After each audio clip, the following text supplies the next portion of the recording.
Hello and welcome to the Senedd Sources podcast, where we take you inside Welsh politics. I am not Ollie Cole. In fact, I am Calum Macdonald, usually to be found on the Holyrood Sources and Whitehall Sources podcasts. Hello from me.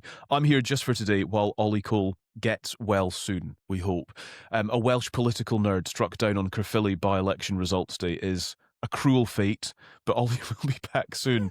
Thankfully, the podcast is at 2/3 of its full potential because Jo Kiernan, former advisor to First Ministers Rhodri Morgan and Carwyn Jones, before that a journalist for ITV Wales, and now with Cavendish Consulting, is here. Hello, Jo.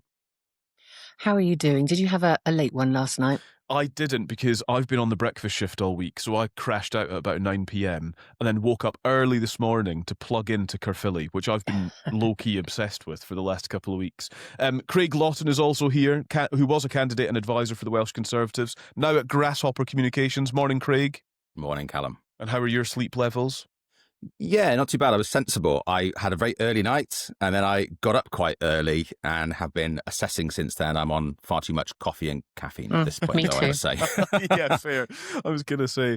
Well, thank you both for being here. And yes, welcome to your flash reaction episode of the Senedd Sources podcast after the Caerphilly by-election. We have the result. It is dramatic. We're going to unpack some of it now so you can get a sense of what it is and what it means. Of course, you can have your say. You can WhatsApp us on 0333 404 6507 and start your message with the word Senedd. Or if you've got some longer musings that you want to get down, you can email us hello@senedsources.com. Right, let's get straight to it. Plaid Cymru has won the Caerphilly by-election with 47% of the vote. There was also record turnout. Reform UK came in second with 36% of the vote. And Labour came in third place, quite a distant third place, it has to be said. It's Labour's first defeat in the area for 100 years. The Plaid Cymru leader, Rhina ap Iorwerth, says winning the Welsh Parliament seat is a reset for Welsh politics. Jo, can I put that to you first of all? Is he right? Is this a reset for Welsh politics? I think there's lots to mull over in some of the numbers, in the turnout. I've got four words written down here, Calum. So turnout, there was a lot at stake in this campaign, 50.4%. First time ever we've had more than 50% in a by-election, Senedd by-election in Wales. So clearly that shows my next word is, well, two words, divisive campaign. And that showed there was an awful lot at stake here. Reform really focused on those issues around immigration, the nation of sanctuary. What's clear is for the large numbers of people, let's be frank, who were attracted by that message, it's clear that others were repulsed by it. There was a lot at stake, and so people wanted to come out. Thirdly, tactical voting. It was astonishing. We were hearing it earlier in the week, but it factored in much more than a lot of us expected. Voters knew it was a contest between Plaid and Reform. Brutal for Labour's candidate, Richard Tunnicliffe, trying to fight that. But it came out both Labour and even Conservative voters, Craig. We heard that they were voting tactically. And actually, I was really interested that in the wee hours, Helen Vachan, a senior Plaid MS, actually tweeted and saying, "Thank you for those that supported us and lent us your vote to stop Reform's toxic politics." So they're very aware. And going back to your point about a reset in politics from Rhina ap Iorwerth, even he acknowledged that this was a slightly unusual vote and that a lot of people had voted tactically for them to keep Reform out. And just finally, I think the other really interesting point for me is if you look at the split between left and right parties last night, then over 60% of the votes were cast for the left or more progressive side, however you want to term it. And Wales has, of course, been traditionally left of centre. It feels like there's still that kind of significant majority there. Yeah, that is interesting. Labour on 11% of the vote in all of that. The Conservatives on 2% of the vote, Craig. We should sneak in at some point, shouldn't we? That between them, they've got 13% of the vote, Labour and the Conservatives. This is, I mean, that is an indication of the end of the two-party politics, and that is something Reform UK are very much banging the drum for today.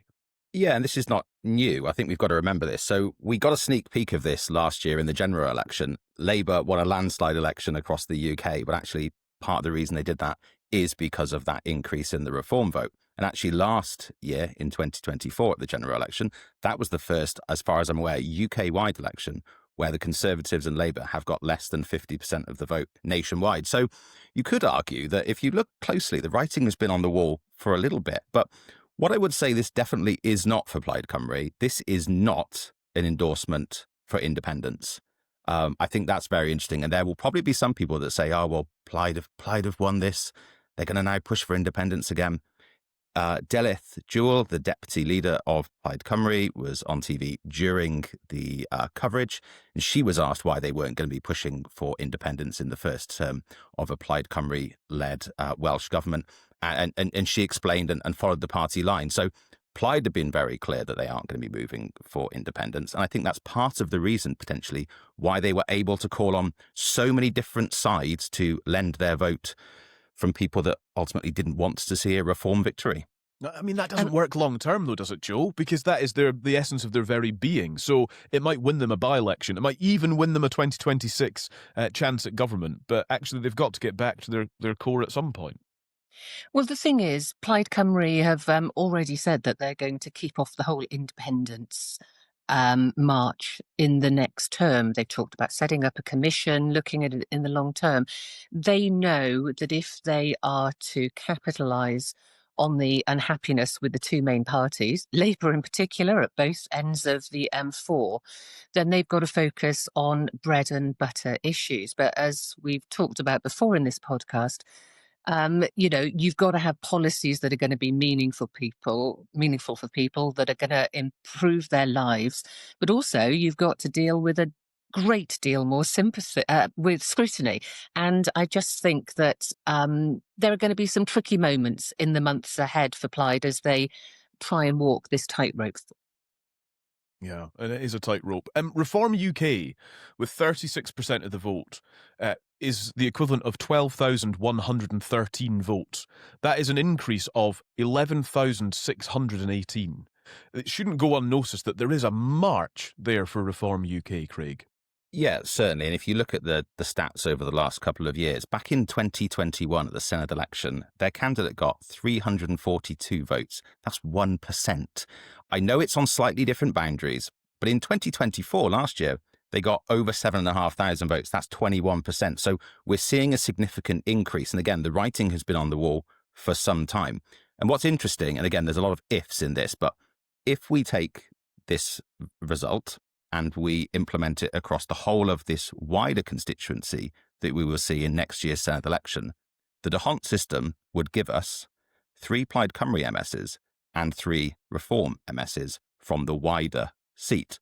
So in this current system, Reform have actually done very well, come second and got nothing. But wait, that's not going to happen though, Craig, is it? We know that there was a lot of tactical voting, as we say. This is the last Senedd election to be fought on first past the post. The new PR system next year means there won't be that impetus for Labour members to lend their vote, for Conservative members to lend their vote. You're going to be battling for every single seat. I think it's more a reflection of what might happen for the next general election if Keir Starmer's government don't get their act together. But I'm really wary. I'm not saying this isn't a great night for Plaid in particular, great night for Reform, although I would say that Reform would be really disappointed with this. You know, Nigel Farage was parading around the town with a huge entourage yesterday, presumably was going to turn up at the count if things were going the right way, would certainly have been here to do some sort of victory laps this morning. So they will be disappointed. And the other thing I think we've got to bear in mind is that this has been a by-election under sad circumstances, a concentrated period of time. Reform, we've had loads of questions, haven't we, in the podcast in recent weeks about whether they could get their voters out. They had the time, they had the people to make sure that voters were registered, their supporters who hadn't voted in the past, that they had a ballot to cast yesterday.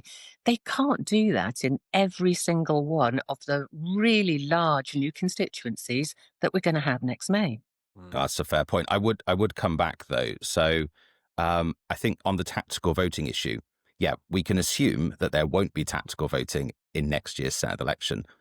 But the challenge for Labour in particular is going to be communicating that fact to voters, reiterating to them the fact that you've just seen a tactical vote which has stopped reform, but you don't need to do that next year. Actually, you can still vote for Labour. We see tactical voting. It's discussed quite regularly online now when it comes to general elections. It's an accepted form of stopping a party that you don't want to win. That narrative hasn't really been used when it comes to spinning it round and explaining to people, you do not need to tactically vote. You can vote for whoever you want and you will hopefully get one or two MSs from that party. There's a real challenge there for the parties. Yeah, no, I agree entirely, but I think it's a challenge for the Conservatives too, totally, frankly, given these numbers. Yeah. It's because I think that we will see lots of tactical voting in the future in first past the post elections. It has to be part of the messaging, and just to reflect slightly on that dismal result for Labour last night. It's crushing, but I also think that it's a hard lesson in them getting together. We know that there was a group meeting of Labour MSs this morning. Senedd Morgan, the First Minister, has sent members like me a message on email saying that they're listening, they're understanding people's frustration. I think it was a largely negative campaign, and I'm never in favour of those. I worked on 3 campaigns during my time as a special advisor, and when things got tough in particular, there was always an argument about positive versus negative tactics. People instinctively wanted to lay into opponents when things were tough. I don't believe the public like it. I don't think it works.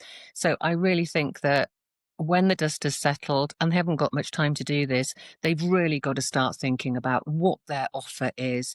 They've got to be willing to stand up for, progressive values, have policies that reflect that.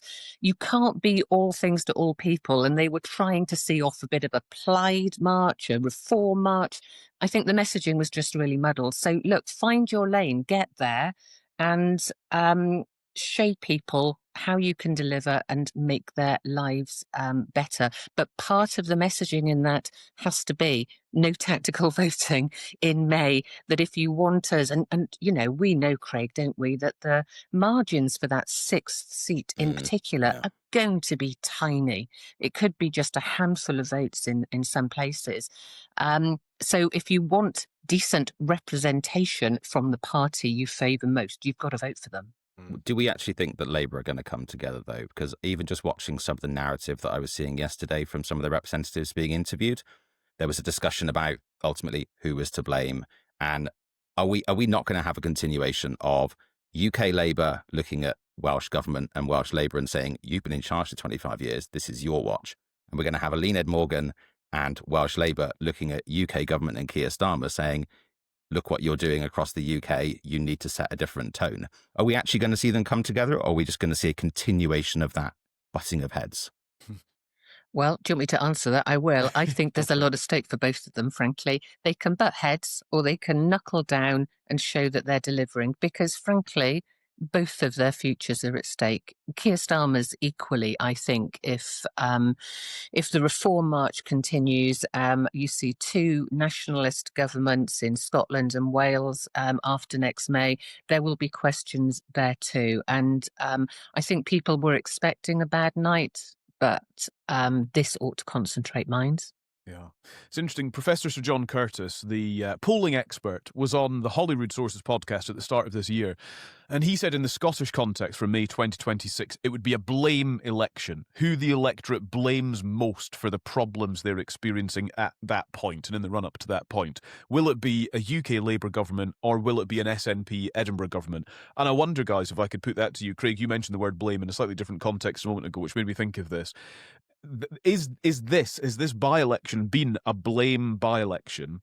And if so, does that sort of wear off? Is there more of an optimistic take to the Senedd election in May 2026, do you think? Craig? Oh, it's really interesting. I don't know if it's been a blame by-election. It feels like a very negative by-election, as Jo said. It's been negative all around. Whether Whether it's negative from Labour saying, if you don't vote for us, we won't pass the budget, you're all going to lose money, which is never a tactic I expected to see come from the Labour Party, if I'm honest. They've always been very positive in Wales in their campaigning. Or whether it's been Reform essentially reiterating that people are sick and tired of the status quo and they need to rip things up and change them and start again. It's not quite been blame, but it's been, I don't know, disenchantment to an extent. Yeah, frustration, anger. Yeah. You know, whether it's anger at the way you're living your life at the moment and you want to choose to blame immigrants, or you want to choose to blame Keir Starmer for taking away your winter fuel allowance or not reinstating, the benefits on the two-child rule, etc. I just think that people are unhappy, they're angry, and they wanted to give politicians a punch in the face, frankly. And that resulted in a very negative campaign. There was some talk of local policies, but nowhere near the amount that you would expect. That can't work for the Senedd elections next May. But that's what I mean. I just think that we're 6 months off. We'll start getting manifestos in the months ahead, etc. There'll be a lot more scrutiny of that. But, going back to Labour, I just think that they're at a really, really low base now, but at least they know where they are and they've got to start building, get that plan in place and have a positive offer, get away from this negativity. Yeah. Just to mention a couple of facts on the way through this then. Turnout, first of all, was 50.43% of voters, which is pretty good for a Senedd election, let alone a by-election. In fact, it's been reported differently in different places, but I read that this is the first time a Welsh Parliament by-election has achieved a turnout of more than 50%. So people were motivated. There is that. And also this, that it's 14th time lucky for Lindsay Whittle, the Plaid, candidate now MS, who has stood time and time again for the constituency at elections for both Westminster and indeed for Cardiff Bay since 1983. I mean, that is political determination at its finest, isn't it? How on earth do you find the courage to keep going? This stat, though, Calum, this one annoys me. And Jo, you know what I'm going to say. So for people that look from outside of Wales to this, they go, oh, we keep standing and he's never got elected. Lindsay was a member of the Senedd from 2011 until 2016. He was a regional MS. So he actually he's joining the Senedd with real experience, actually, already. And he has led the local authority, I think, twice as well. So he is someone that is, yes, he's rooted in his community, but he actually has real experience, I would say. I worked at the Senedd when he was there. Absolutely. And, sorry, I should have started with this. Llongyfarchiad Mary Lindsay. Congratulations to Lindsay on becoming the new Senedd member for Caerphilly. He's an experienced hand. He is so well known. As you say, you can't be council leader there and not be a well-known figure in the town. He's got a nice manner about him. But interestingly, I think that also played in to this result last night, because next May we've got closed lists. You're not going to have that individual candidate appeal. You're not going to know. You're not voting for a name, are you? Which again, I think makes things slightly tricky. That's not to say Lindsay wouldn't get in next time if he was standing then. But I think it is going to be just a very different way of campaigning, a different way of voting. That is so true. I agree with that. Yeah, I'm still uncertain as to what we're going to expect. So where parties parties don't do well, but their candidates have done well in the past, whether they will emphasise their candidates. The obvious example would be someone like, from a Conservative perspective, Paul Davis probably resonates more with people in Pembrokeshire than the Conservatives do right now. And no matter what you think of him, Andrew R.T. Davis has significantly more recognition in the Vale of Glamorgan than the Conservatives do at present, I would argue. And I get someone like Ken Skates in Flint Wrexham. Ken Skates, I would put Ken Skates, his photo and his name, and Jack Sargent's across everything. I wouldn't be putting Labour on it at this moment in time, I'll be honest. Really? I think it's going to be a real dilemma, and we're going to see people using different tactics, I think, to get that across. But heaven help the candidates for each of the parties who were on third, fourth, fifth, sixth positions, frankly. Yeah. Right. Just as we bring this flash reaction episode to a conclusion, I want to do kind of what this means for the Senedd now for the next 6 months or so, and what it could mean come the actual election in May 2026, because Reform's candidate in this by-election, Claire Powell, is confident his party will win enough seats to form the next Welsh government in May's Senedd election. Jo, is that by-election bravado, or do you think he's got a bit of a point? Professor Sir John Curtis says, don't run away with the idea that this means that Farage's bubble is burst. Yeah, I've seen some commentary this morning saying that the bubble has burst. Not convinced about that at all. But I think what the microcosm of last night shows that the only way that you can have a government, right-leaning government, is if Reform and the Tories do a deal. On the basis of last night, they're not going to have the numbers to form a government. Would they try minority? I don't know. Depends on the numbers again. I still think it's much more likely that we're going to have a plaid minority government. I know that that's the favoured option of Thrina Piorwath. How long that would last in terms of stability, etc., I don't know. But no, I wouldn't underestimate Reform come next May, with the caveats that I've mentioned earlier, though, about getting voters out.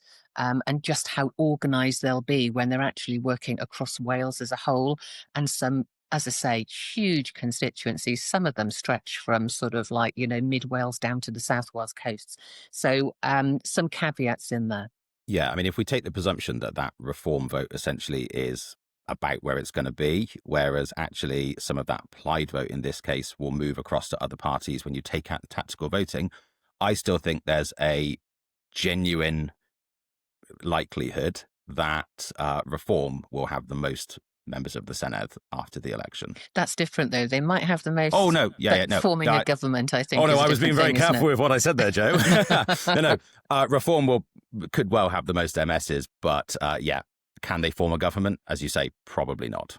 But also goes back to a point you made a few weeks ago, Craig. I'm not convinced they want to anyway. They don't want the responsibility. They want to make a noise in Cardiff Bay and set themselves up for the next general election. I think we will see Nigel Farage on the steps of the Senedd conducting the media, as we've talked about before. Much easier gig than running a country. Ain't that the truth? And what does this mean in the short term? And how does this change the makeup and, I suppose, functionality of the Senedd for the next few months until the full election? Jo? Well, the big thing on the cards for the next 6 months is the Welsh Government budget. I don't think day-to-day things will change that much, but that is a massive hurdle that the government have to get across. Whether we'll see, given that, the Progressives grouped together last night, if you were to kind of get them over the line, whether that will make them any more likely to enter into discussions about getting the budget through. The Welsh Conservatives are having conversations with Welsh Government as well. There may be some tricky conversations if there's outstanding legislation, but frankly, once the budget is over, I think that everyone's just going to be in full campaign mode. Ultimately, Labour now have 29 MSs in a 60-seat Senedd. Even a deal with a sole Lib Dem is not enough, so they have to find something else that works. As Jo has said, they're having conversations with various people. I go back to what I said a couple of weeks ago, and even more so now. Plaid are coming off the back of a by-election victory. They've got all the focus, all the attention. Everyone is listening to them. They should put forward their own budget. If they want to be in charge of Wales... You've got to be elected to put a budget down. Well, they can put forward an alternative budget, though, can't they? That's not serious stuff. But if they are serious about winning, but if they're serious about winning, that's the thing I think the electorate would expect of them. There we'll see. We will see. We will see. And we will analyse it all on this podcast, of course. Jo and Craig, thank you both very, very much. I'll let you get back to your spreadsheets, your charts, your Coffee. graphs. Yeah, your coffee. Yeah, indeed. As the analysis, I'm sure, will continue for you guys throughout the day. Thank you so much for listening to the Senedd Sources podcast. Thank you for having me on the Senedd Sources podcast as well. Jo and Craig are the stars, always. And Ollie will be back soon. Please subscribe to the podcast. There's so much to talk about from here on out, between now and the Senedd election in 2026. You do not want to miss a thing. It will be broken down here for you. It will be analysed for you. It will be put into context for you. Policy and politics will be discussed here on the podcast, which you can also watch on YouTube as well. If you'd rather have the full HD experience, then go for it. Just search for Senedd Sources. Thank you so much for listening, and we'll be back next week.